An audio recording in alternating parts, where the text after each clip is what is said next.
नमस्कार दोस्तों, next IAS YouTube channel पर एक बार फिर से आप सभी का स्वागत है। मेरा नाम है सपना कुशवाहा।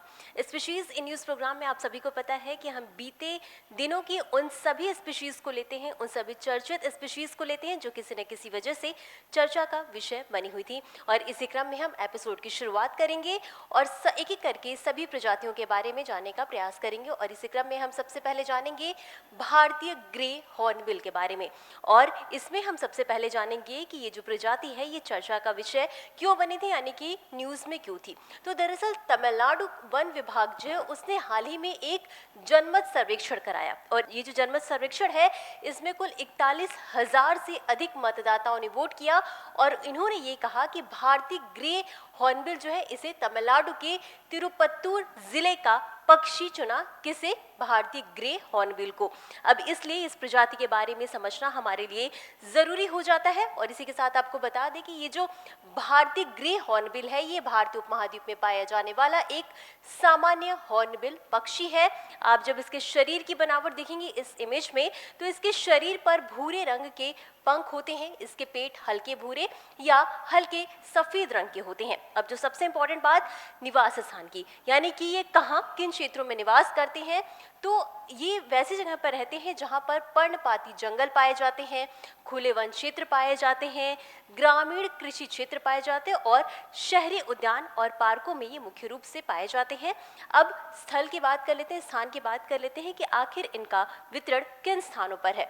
तो ये भारतीय उपमहाद्वीप में, उत्तर पूर्वी पाकिस्तान में, दक्षिणी नेपाल में, उत्तरी पश्चिमी बांग्लादेश में ये प्रजाति जो है वो मुख्य रूप से आपको देखने को मिलेगी।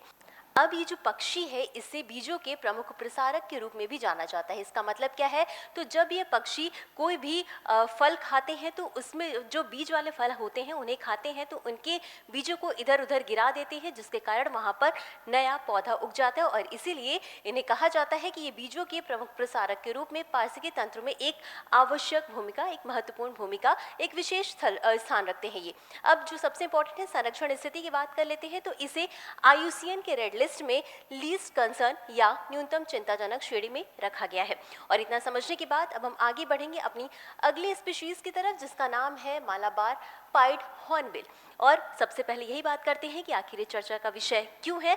तो इसके पीछे एक बेहद महत्वपूर्ण और काफी इंटरेस्टिंग न्यूज है, वो ये है कि छत्तीसगढ़ वन विभाग ने एक पहल शुरू की। और इस पहल में छत्तीसगढ़ ने क्या किया कि उदंती सीता नदी टाइगर रिजर्व में हॉर्नबिल रेस्टोरेंट स्थापित करने की बात कही है। और इस लिहाज से ये जो हॉर्नबिल रेस्टोरेंट है ये मालाबार पाइड हॉर्नबिल पर ही आधारित है, इसलिए ये जाना हमारे लिए बेहद जरूरी हो जाता है।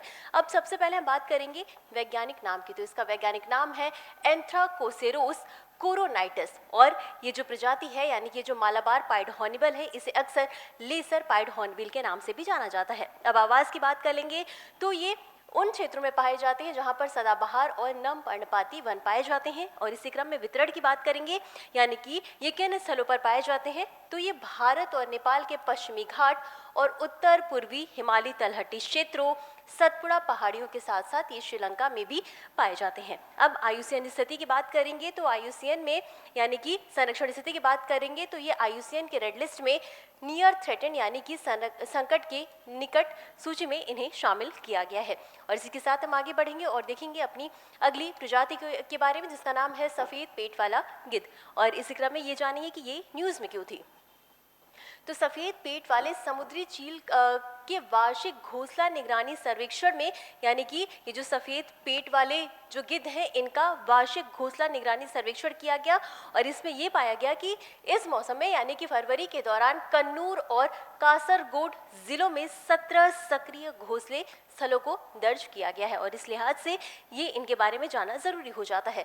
तो ये जो प्रजाति है ये एक्सीपेट्रिडे परिवार से संबंधित है। निवास स्थान की बात करेंगे तो ये समुद्र के निकट स्थलीय आवासों में विशेष करके तट, द्वीप और मुहानों पर ये मुख्य रूप से पाए जाते हैं। वितरण की बात करेंगे तो ये मुख्य रूप से भारत, श्रीलंका, अंडमान द्वीप समूह, दक्षिणी चीन, फिलीपींस, वालेसिया, न्यू गिनी, ऑस्ट्रेलिया और तस्मानिया सहित अन्य देशों में पाए जाते हैं। अब इसके बाद हम IUCN स्टेटस की बात करेंगे तो ये गंभीर रूप से लुप्तप्राय यानी कि क्रिटिकली इंडेंजर्ड श्रेणी में इन्हें रखा गया है। और इतना समझने के बाद अब हम आगे बढ़ेंगे और देखेंगे अगली और अंतिम स्पीशीज के बारे में जिसका नाम है आर्मी एंट प्रजाति।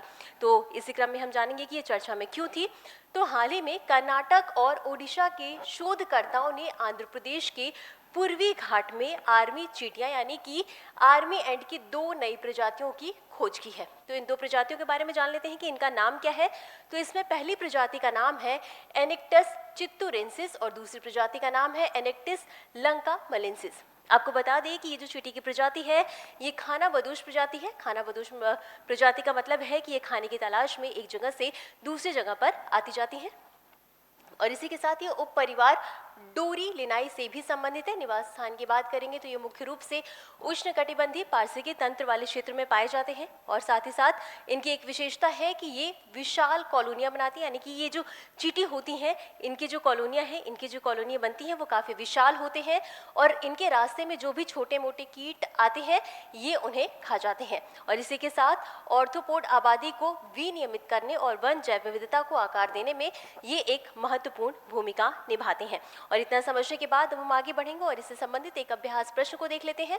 तो प्रश्न है, उदंती सीता नदी टाइगर रिजर्व किस राज्य में स्थित है? आपके पास 4 ऑप्शंस हैं, ए ओडिशा, बी झारखंड, सी छत्तीसगढ़ या डी महाराष्ट्र। और इस प्रश्न का उत्तर आपको हमेशा की तरह कमेंट बॉक्स में देना है। तो आज के लिए बस इतना ही, मिलते हैं अगले एपिसोड में इसी तरह कुछ अहम और जरूरी स्पीशीज के साथ। तब तक के लिए धन्यवाद।